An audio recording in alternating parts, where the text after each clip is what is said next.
அவருக்கு அறிமுகம் வேண்டியதில்லை. பட் ஒன்றே ஒன்று மட்டும், இவரோட திரைப்படங்களில் நிறைய படங்கள் வந்து நம்ம எல்லாருக்கும் பிடிச்சிருந்தாலும் என்ன வந்து பொதுவாக பாதித்த ஒரு படம், அதாவது நாங்கள் எல்லாரும் சேர்ந்து விவாதித்த ஒரு படமாக அமைஞ்சது வந்து மலையாளத்தில் வெளியான 19+1A. அதாவது freedom of expression and speech fundamental ரைட்டில் இருக்க ஒரு அடிப்படையான விஷயம். நம்ம எல்லாருக்கும் தெரியும், மறைந்த எழுத்தாளர் கௌரி லங்கேஷ் அவர்கள் நமக்கு நினைவிருக்கலாம். ஸோ அவரை பற்றி, அதாவது அவரை அதை கரு இல்லை சார், நான் சும்மா பேசுகிறேன் சார், வந்து சேர்ந்துக்கோங்க. முதல்ல இங்கே வந்திருக்கிற உங்கள் அத்தனை பேருக்கும் நன்றியும் வணக்கம். மந்திராலா சார் ஆரம்பிக்கும்போது இது ஒரு ஆச்சரியமான ஒரு கூட்டம்னு சொன்னார்.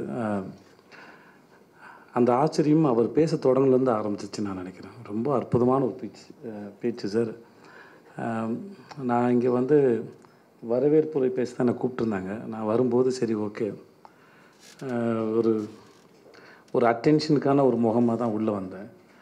வந்து கொஞ்ச நேரத்தில் நம்ம இங்கே இருக்க வேண்டிய ஆள் இல்லை, பார்வையாளர் இடத்துல இருக்க வேண்டிய ஆள்னு நான் நினச்சேன். அப்புறம் நந்தாள சார் பேச ஆரம்பித்து, அப்புறம் இஸ்ரா சார் பேச ஆரம்பிக்கும்போது நான் முடிவு பண்ணிட்டேன், நான் மாணவனாக மெல்ல மாறிக்கொண்டே இருக்கிறேங்கிற ஒரு தருணத்துக்கு போயிட்டேன். நான் அது வாழ்க்கையில் சில பேருக்கும் நமக்குமான உறவுகள் வந்து ஏதோ ஒரு காரணத்தினால ஒரு தொடர்பு ஏற்படுத்துது. நம்மளுடைய ஆள் மனதிலேருந்து ஒரு வேட்கையிலேருந்து அது தொடங்க தான் நம்புகிறேன். ஏன்னா நான் இதுவாக ஆகணும், எனக்கு இது வேணும்.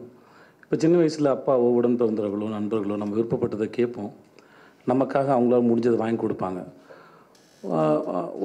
ஒரு வயசுக்கு அப்புறம் எதையாவது செய்யணும், இல்லை எதையாவது சாதிக்கணும், அதுக்கு ஏதாவது ஒரு அறிவு வேணும் அப்படின்னு தோணும்போது அதுக்கான ஆசான்கள் வந்து நம்ம வாழ்க்கையில் வந்து யாரோ ஒருத்தர், எங்கேருந்து ஒருத்தர் வந்து நம்மளோட அறிவு குளத்தில் ஒரு கல்லை போட்டு கொஞ்சம் கலங்கடிச்சிட்டு போவாங்க. அதுக்கப்புறம் அது கொஞ்சம் நேரத்தில் அது தெளிவு பெறும் நான் நம்புகிறேன். அப்படி என் வாழ்க்கையில் வந்து நிறைய ஆசான்கள் வந்து மிக முக்கியமானவர் வந்து திரு சின்ன ராமசாமி. அந்த ஆசான் வந்து எனக்கு முதல்ல வாய்ப்பு கொடுத்து என்னை ஒரு ஹீரோவாக்குனதாக இருக்கட்டும், இன்றைக்கி என்னை மறுபடியும் இந்த கவிதை தொகுப்பு வெளியீட்டுக்கு என்னை கூப்பிட்டு வந்து செய்து கவிதை படுறா, அதில் நிறைய பர்ஸ்பெக்டிவ் இருக்குது, வாழ்க்கை புரியும் அப்படின்னு என்னை திரும்பவும் மாணவன் ஆக்கியிருக்காரு. அதுக்கு ரொம்ப நன்றி சார். இங்கே கவிதை படித்தாக நான் படித்த போது எனக்கு சார் என் ஆஃபீஸ்க்கு வந்த போது வந்து எனக்கு கவிதை புரியலை, நிஜமாக புரியலை. ஏன் எளிமையாக இல்லைன்ற கேள்வி எனக்கு இருந்தது. ஆனால் அதை எனக்கு சரியாக படிக்க தெரில, எனக்கு சரியாக பார்க்க தெரிலங்கிறத நீங்கள் 2 பேரும் எனக்கு ரொம்ப அழகாக பாடம் எடுத்தீங்க. இந்த வகுப்பறையில் நான் ரொம்ப அற்புதமான இந்த நேரத்தை நான் செலவழித்தேன். பருவ வயதில் நம்ம காதலிக்கிற பெண்ணோடு இருக்கிற நேரம் போகிறதே தெரியாதுமாங்க, அந்த மாதிரி இருந்தது சார். ரொம்ப நன்றி சார். மிக பிரமாதமான ஒரு ஸ்பீச் சார். நான் வந்து பிரார்த்தனை தீர்ந்து போகிறதுக்கு முன்னாடி கற்பூரம் கரைஞ்சிடக்கூடாது ஏங்கிறது போல் எங்கிட்டே இருந்தேன் சார். நான் மிக பிரமாதமாக இருந்தது சார். ஒருத்தர் படிக்கும்போது பட்ஜெட்டை சொல்கிறாரு, மல்யுத்த வீராங்கனையை மேற்கோள் காட்டி பேசுகிறாரு, சமகாலத்தோடு பேசுகிறாரு, முன்னாடி போகிறாரு நந்தலாலா சார். எஸ்ரா சார் பேசும்போது அப்படியே கவிதை எடுத்துகிட்டு பின்னாடி போகிறார், சங்க காலத்துக்கு போயிடுறாரு. ஸோ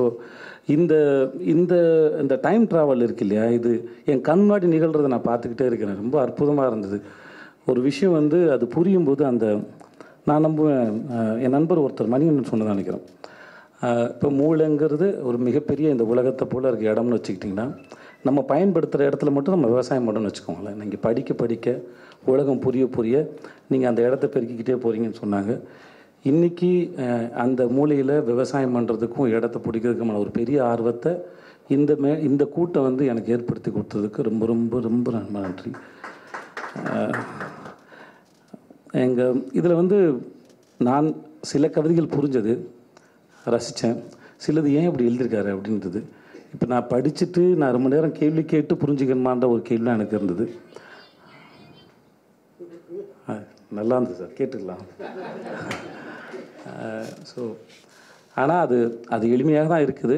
நான் அதை எளிமையாக பார்க்கலன்றது தெரிஞ்சது. எனக்கு அந்த உப்பு வியாபாரியோட அந்த ஒரு தெருவின் மௌனத்தை கழிச்சு அந்த உப்பு வியாபாரியோட கவிதை வந்து எனக்கு ரொம்ப பிடிச்சி. எனக்கு சின்ன வயசில் ஒரு தள்ளு வண்டியில் முதுகில் இவ்வளோ பெரிய கட்டி வச்சுக்கிட்டு வெள்ளை பனின்னு ஒரு ப்ளூ கலர் கட்டம் போட்டு லுங்கியும் கட்டிக்கிட்டு ஒரு பெரிய மூட்டையில் உப்பு விற்றுட்டு போய் எங்கள் ஊரில் நான் பார்த்துருக்கேன். அப்போது உப்பு வந்து 1 கிலோ வந்து ₹1.50 வந்தது. எனக்கு அந்த சின்ன வயசில் ஒரு கேள்வி இருந்தது, இவ்வளோ பெரிய மூட்டை விற்றாலும் அவருக்கு ஒரு 15-20 ரூபா கூட தேராதே, இதை வியாபாரம் பண்ணிகிட்டு இருக்காரு அப்படின்னு நான் அன்றைக்கி யோசிச்சிருக்கேன்.